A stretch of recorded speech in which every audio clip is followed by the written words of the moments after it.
नमस्कार। मैं आज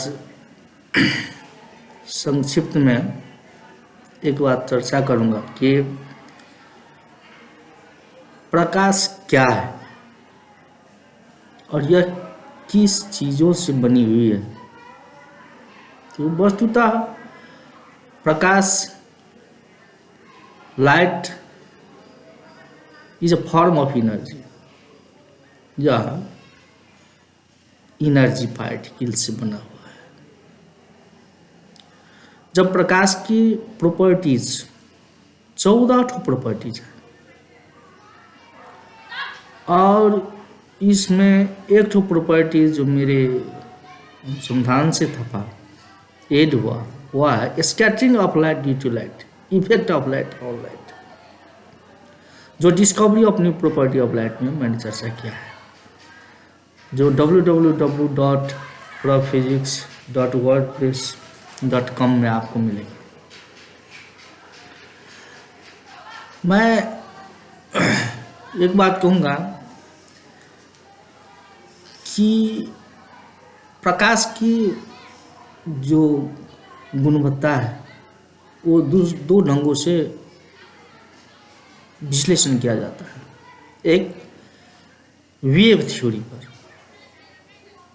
वेव थ्योरी अर्थात तरंग के सिद्धांत पर, और दूसरी पार्टिकल्स थ्योरी, फोटोन के सिद्धांत पर। वस्तुतः लाइट जो है वो जब मेरा अनुसंधान पत्र पढ़िएगा जो वेबसाइट में है www.prophysics.wordpress.com में, वह गूगल में मेरा नाम सर्च करने से निकल जाएगी। तो वो जो पूरा पढ़िएगा तो उसमें सब कुछ दिया हुआ है। फोटोन की चर्चा बहुत जगहों पर अलग अलग ही किया गया है। फोटोन जो है वो ऐसा है कि जिसमें 3 ठो विंग्स होता है।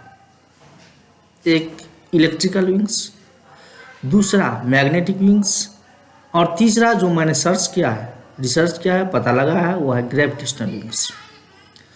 तो तीनों विंग्स 3 जगह पर काम करती है, लेकिन एक के घटने से तीनों घट जाती है और एक को बढ़ने से तीनों बढ़ जाती है। यह तीनों वाइब्रेट करती है और स्फेरिकल मोड में होता है फोटॉन्स। और इसका सबसे महत्वपूर्ण क्या है कि इलेक्ट्रिकल प्रॉपर्टीज जो है वही फोटो इलेक्ट्रिक इफेक्ट में काम आता है। इलेक्ट्रिकल प्रॉपर्टीज और एनर्जी के लिए बहुत जिम्मेदार है। और ग्रेविटेशनल विंग्स जो है वो जब एंटी ग्रेविटेशनल फील्ड में रन करता है फोटोन तो टुकड़ा टुकड़ा हो जाती है और वह इस प्रकार बिखेर जाती है, जैसे मान लीजिए कि किसी चीज़ को हम पानी के फव्वारे के ऊपर में उड़ाएंगे तो कैसे बिखर जाएगी, वो इसी तरह से बिखर जाती है। तो फोटोन जो है उसमें मैग्नेटिक मोमेंट होता है और मोमेंटम होता है। उसमें मैग्नेटिक मोमेंट होना आवश्यक भी है, जो मैग्नेटिक फील्ड है, और इलेक्ट्रिकल मोमेंट भी होता है।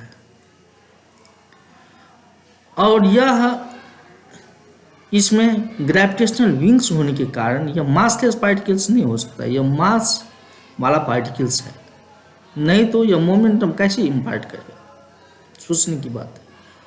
तो इसीलिए अभी तक क्या कहा गया है फिजिक्स में कि photon is a massless particles, लेकिन मासलेस पार्टिकल्स नहीं होता है। सही बात है। तो और जब हम फोटोन की अध्ययन करते हैं तो बहुत सारे बात क्वांटम फिजिक्स की बात आती है। इसका शुरुआत ब्लैक बॉडी रेडिएशन से होता है, इसके बाद लेकिन वेव नेचर और क्वांटम नेचर जब मेरा अनुसंधान पढ़िएगा तो देखिएगा और अध्ययन से पता चल जाएगी कि वेव नेचर और क्वांटम नेचर डिफरेंट चीज़ नहीं है, एक ही चीज़ है। क्या फोटोन जो रिजिड बॉडी तो है नहीं, तो उसका भी नेचर जो है वेव टाइप का है। और जब तीनों विंग्स एक जगह पर काम करती है तो यह वेव और मोमेंटम होने के कारण दोनों बराबर चीज़ है, बोथ आर सेम। मैं एक बात और इसमें थप देना चाहता हूँ, ऐड करना चाहता हूँ कि फोटोन ब्रेक करता है एंटी ग्रेविटेशनल फील्ड में, और फोटोन का बिहेव जो होता है डिस्पर्सन ऑफ लाइट में, वह 14 ठो प्रॉपर्टी जो है उस पर जब देखिएगा तो फोटोन जो है वो ट्रांसपेरेंट मीडिया में जब रन करता है तो फोटोन क्या हो जाता है, बेंड करता है। बेंड करने के टाइम में फोटोन ब्रेक भी करता है बहुत जगह। मान लीजिए एक प्रिज्म से जब हम फोटोन को पास कराएंगे तो फोटोन क्या करेगा, तो लाइट में डिफरेंट टाइप्स ऑफ लाइट में ब्रेक हो जाता है, जिसको न्यूटन्स रिंग भी कह देते हैं हम, जिसमें 7 ठो लाइट है। बेसिकली लाइट 3 रंग से ही बना हुआ है, ग्रीन, ब्लू, रेड, लाल, हरा और नीला, 3 लाइट से बना हुआ है, जिसमें सबसे आँख के लिए सबसे अच्छा हरा होता है, साउंड माना जाता है, साउंड कलर माना जाता है। अब हम चलें कि क्या सनलाइट को यदि अध्ययन किया जाए तो अध्ययन करने से हम कह सकते हैं कि सूर्य में हाइड्रोजन हीलियम है, कितना उपयुक्त होगा। तो हाइड्रोजन हीलियम के बारे में जब मैं बात करूँगा तो एक ही बात होगी कि नहीं है, कुछ नहीं है वैसा, क्योंकि जब सनलाइट से आता है लाइट आने पर क्या होता है, उसका अध्ययन हम स्पेक्ट्रोस्कोपी में करते हैं और उसका स्पेक्ट्रम बनाते हैं। लेकिन सबसे पहली बात एक बात, और स्पेक्ट्रम बनाने के बाद क्या देखते हैं कि बहुत छोटी सी लाइन में टुकड़ा रोक जाती है। स्वाभाविक बात है कि वो प्रिज्म से जब गुजरती है तो टुकड़ा होती है, और रिजोल्यूशन पावर जितना होगा स्पेक्ट्रोस्कोप का उतना रिजॉल्व होगा, वो टुकड़ा होता है वहाँ कोई जंप नहीं होता है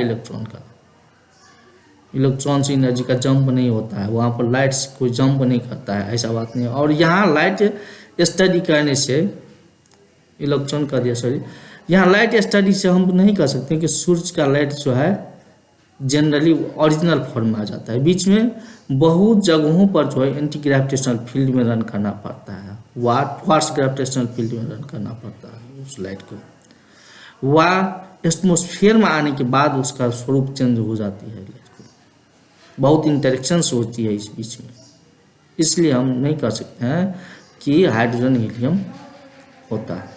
100% रॉन्ग है। आप न्यूक्लियर फ्यूजन इन स्टार मैंने जो लिखा है उसमें पढ़िएगा, तो हाइड्रोजन हीलियम 1930 से 1933 तक भारतीय मूल के भौतिक शास्त्री डॉक्टर सुब्रमण्यम वेंकटरमन ने अमेरिका में अनुसंधान किया था ओरिजिन ऑफ स्टार पर। चंद्रशेखर लिमिट उसी में आता है कि स्टार का जन्म कैसे होता है, स्टार का क्या है, लाइफ साइकिल कैसा होता है। जनरली उसका प्रमुख रूप से कहा जाए एक सामान्य अर्थ में तो वही है, और जब उस पर अध्ययन किया जाए तो क्या होता है कि लाइट जो होता है ना, उसके अध्ययन से ही कहा जाता है कि सनलाइट में सन में हाइड्रोजन हीलियम होता है, न्यूक्लियर फ्यूजन होता है। लेकिन ये न्यूक्लियर फ्यूजन कुछ चीज़ ही नहीं है, नाभ की संलग्न कुछ चीज़ ही नहीं है, क्योंकि यहाँ स्पेक्ट्रोस्कोपी में अध्ययन करने से हम नहीं कह सकते हैं, कहने का कोई आधार ही नहीं बनता कि सूर्य में सन में कि इतना हाइड्रोजन हीलियम है। वह कोई भी स्टार में हाइड्रोजन हीलियम नहीं हो सकता है। सनलाइट की स्टडी से हम नहीं कह सकते कि हाइड्रोजन, कोई आधार नहीं बनता है कि हाइड्रोजन हीलियम होता है वहाँ पर। इसलिए न्यूक्लियर फ्यूजन तो होता ही नहीं है, प्रैक्टिकल में कभी भी नहीं देखा गया है ऐसी चीज़। पूरा प्लाज्मा का स्टडी करने से क्या पता चलता है, मैंने प्लाज्मा का भी स्टडी सामान्य रूप से किया, तो उसमें क्या देखा, कंफाइनमेंट ऑफ प्लाज्मा की बात की जाती है जनरली, और एनर्जी कैसे गेन किया जाए, कम एनर्जी से ज़्यादा एनर्जी कैसे गेन किया जाए। पूरा प्लाज्मा का एक ही उद्देश्य बनता है उतना, और बहुत सारे उसका बृहद अध्ययन है। मेरा उतना बहुत अध्ययन भी नहीं है, लेकिन स्टडी तो उतना नहीं सामान्य, तो इसीलिए हाइड्रोजन हीलियम नहीं होता है। और यदि हाइड्रोजन हीलियम नहीं होता है, न्यूक्लियर फ्यूजन जैसा कोई चीज़ नहीं होता है, तो फिर हाइड्रोजन बम कैसे बनाया जा सकता है? उस पर यदि कोई भी गवर्नमेंट खर्च करती है तो कितना सार्थक होगा। वाह, हाइड्रोजन हीलियम जब न्यूक्लियर फ्यूजन नहीं होती है, हाइड्रोजन हीलियम ऐसा कोई चीज़ नहीं है, तो न्यूक्लियर रिएक्टर कैसे उस पर बनाया जा सकता है, उस आधार पर हैवी वाटर से कैसे इसको एनर्जी को गेन किया जा सकता है। थैंक यू, नमस्कार।